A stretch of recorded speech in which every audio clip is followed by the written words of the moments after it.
So you're tuned into All This Math. This is Professor Parker, and for today's lesson, we're going to be converting fractions to decimals. All right.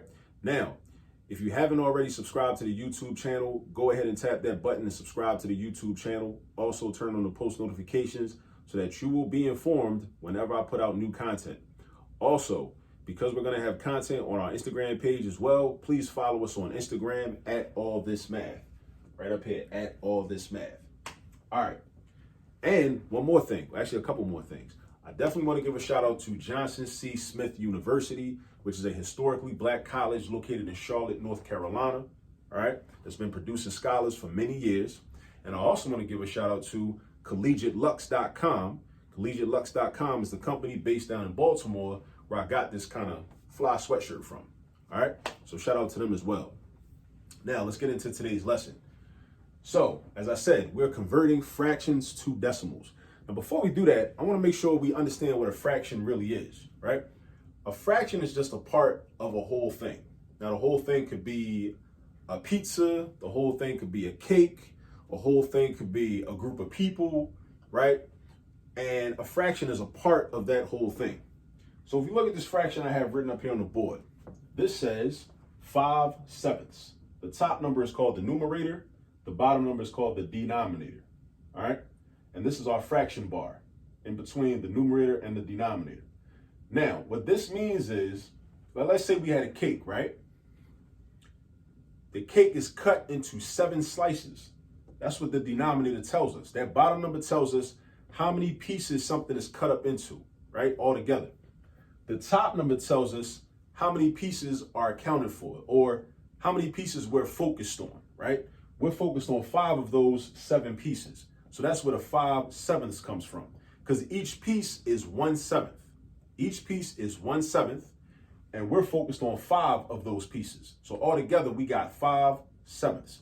So imagine like you and your family had a cake, cut it up into 7 slices. That's what the 7 is for, right? And then you and your family, y'all eat 5 of those slices. So 5/7 of the cake got eaten. Or let's say you and your family, or just you and somebody else ate, or you by yourself, right? Maybe you just like cake a whole lot. You ate 2 of the slices, and then there are 5 slices left. That also is a representation of 5/7. So basically a fraction is when you take a whole amount of something and you cut it up into a certain amount of pieces or a certain amount of units, right? In this case, 7, and we're focused on 5, right? 5 of them, because that's our numerator. The numerator tells you the amount that you're focused on. So we're focused on 5 out of 7. All right. Now, to convert a fraction to a decimal, we have to understand that a fraction is really just a representation of division. That's all a fraction is. A fraction just means division. That's all it means. So really, if I want to convert this 5/7 to a decimal, I have to understand that this fraction bar is really a division sign. Remember that. The fraction bar is a division sign. The fraction bar is a division sign. So really what this also says is 5 divided by 7. Not only does it represent 5 out of 7, or 5 pieces that we're focused on out of something that's cut up into 7 pieces altogether, but it also represents us doing 5 divided by 7. So if I want to know what 5 divided by 7 is, it's a few ways I could do that. I could just do something that's real efficient. I could whip out my calculator. You know what I'm saying? See? Whip out your handy scientific calculator. I could pull that out and just go in there and then type 5, hit the division button, then hit the 7, then hit the equal sign. And I get this long repeating decimal, right? 0.714285714, which means it's going to repeat again in a pattern, right? But we can round it off to 3 decimal places. So what I'm going to say is, I'm going to just call that 0.714. Because there's a 2 after the 4, so that means we round the 4 down to a 4. So we keep that 4 as a 4. We don't round that 4 up to a 5. I got another video about rounding, right, that you should look out for. Another video about rounding where I talk more about that in more detail. All right, so this is going to be 0.714. All right, so we already know. So we're done basically. But here's the issue. What if you're not allowed to use a calculator? What if you don't have a calculator and you are allowed to use it? You should still know how to do it manually. We shouldn't always have to put our trust in calculators and trust in some different types of computer technology. We shouldn't always have to do that. We can use technology when it's convenient, but we should also know how to do it ourselves, right? Because we're intelligent, we have brains, and we know how to do these types of things, all right? And if you don't know, I'm about to show you right now. Now, there are many ways to do division manually, many ways, all right? A way that, I was taught many years ago when I was a youngin' in like 3rd grade is a method called long division. Let me write that down, long division. Now, long division is very important. Now, long division is not the only method of doing division, but it's an important method. And a lot of schools now are teaching other methods of doing division. And that's fine, that's cool. I'm all for students having options. I'm all for young people having options and having different ways to approach math problems. That's cool. But one of the reasons that I like long division is not just because I might be partial to it because that's how I was taught over 30 years ago or whatever, but it's because when you get to algebra 2, right, or pre-calculus, you're going to have to do something called polynomial long division. You're going to have to do polynomial long division. And if you have a foundation where you learn long division at the elementary level, then by the time you get to that algebra 2 class or that pre-calculus class, then long division will be familiar to you, right? So while I want children to have options and have other methods for doing division and dividing numbers, I also want them to understand long division. So that's why I decided to make this video. All right. So now when we want to do long division, we got to know what our dividend is and what our divisor is. Now, our numerator is also our dividend. It's kind of sloppy. And our denominator is known as our divisor. Now, what this basically means is if I got 5, right? I want to take this 5 and I want to divide it up or break it up into 7 equal pieces. And what I'm trying to find out is how big each of those pieces is, right? Now, we already know each of those pieces is 0.714 units big, right? It's less than 1, so it's less than a whole unit big, right? Which makes sense because 7 is bigger than 5. So basically what I'm doing is I'm taking 5. It's like, imagine if it was $5, right? You got $5 and you got to split it with 7 people. We got to split $5 with 7 people. And we got to split it equally. See, math is all about fairness, and equality, right? So 5 divided by 7, we splitting 5 up into 7 equal pieces. Each person should get like 71 cents. Each person should get like 71 cents, right? If we do it equally, if we doing it fairly, all right? Now, I'm going to show you in long division how we'll get the same thing. So with long division, check this out. 5 is our dividend, 7 is our divisor. So what's going to happen is the divisor goes right here, and then I write this symbol called a vinculum. This symbol is called a vinculum. A lot of people don't know that. This is called a vinculum, all right?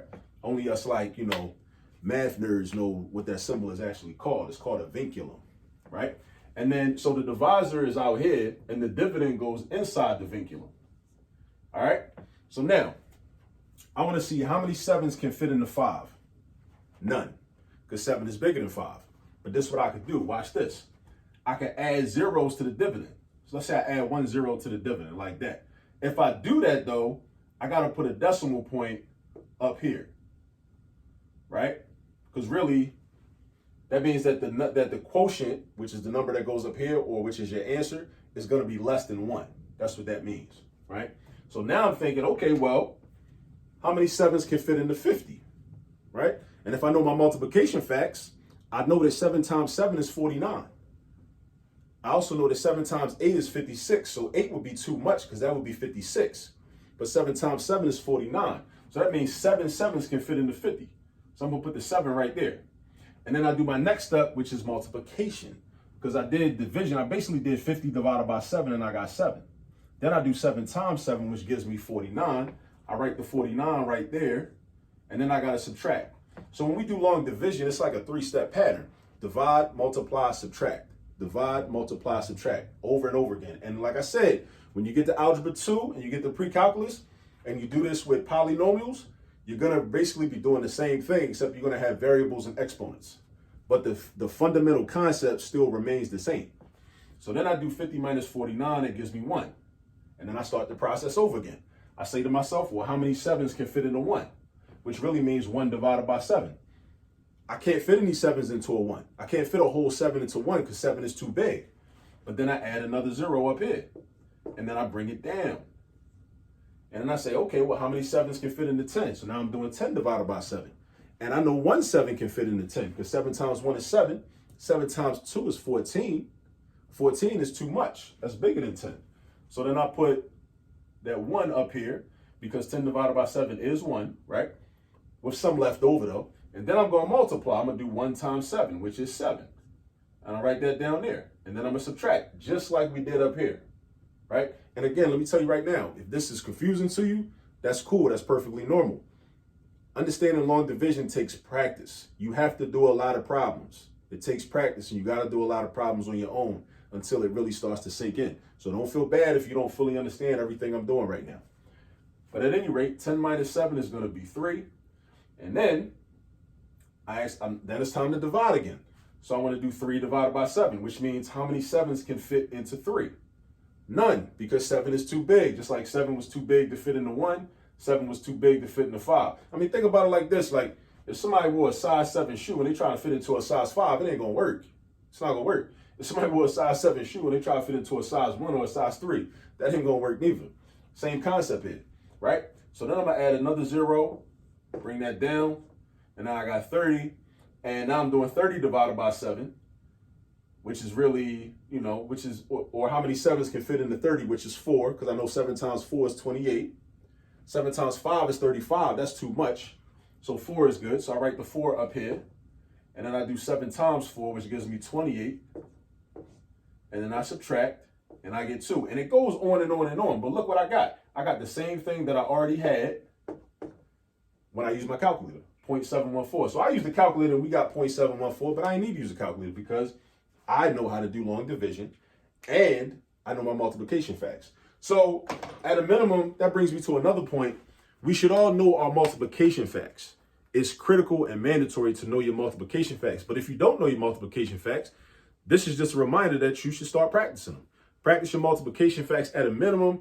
You should know from 1 times 1 up to 12 times 12. It will make life a lot easier for you. It will make algebra a lot easier for you, and so on and so forth. All right. So I hope you learned something today. I hope you understand how to convert fractions to decimals. Whenever you need to convert a fraction to a decimal, simply put, you take the top number divided by the bottom number, right?